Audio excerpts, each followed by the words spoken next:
अशी भाषा सार्वजनिक बांधकाम मंत्री महाराष्ट्राचे यांना शोभते का, हा या सांस्कृतिक नगरीमधल्या सर्व लोकांचा त्यांना सवाल आहे. त्यांनी अशा धमक्या देत राहावं. आम्ही अशा धमक्यांना घाबरत नाही.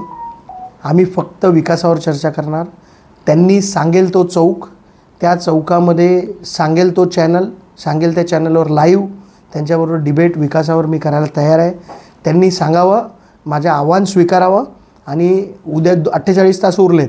या 48 तासात जेव्हा ते बोलतील, ज्या चौकात ते बोलतील त्या चौकामध्ये त्यांच्याबरोबर विकासावर डिबेट करायला मी तयार आहे. लोकांना त्रास देणारे यांचे आजूबाजूला जे तडीपार गुंड आहेत, कालच आपण बघितलं असेल तर त्यांच्या एका पदाधिकाऱ्याला तडीपारीची नोटीस आली आणि ते तडीपार पण झालेत. भाजपच्या लोकांमध्येच असे तडीपार गुंड आहेत, तर ते जे गुंड लोक आहेत तेच दुसऱ्यांना धमक्या देत राहतील का? म्हणून माझी भाजपच्या लोकांना विनंती आहे की त्यांनी फक्त एवढंच करावं की विकासाच्या मुद्द्यावर आमच्याशी लाईव्ह चर्चा करावी. त्यांना माझा चॅलेंज आहे.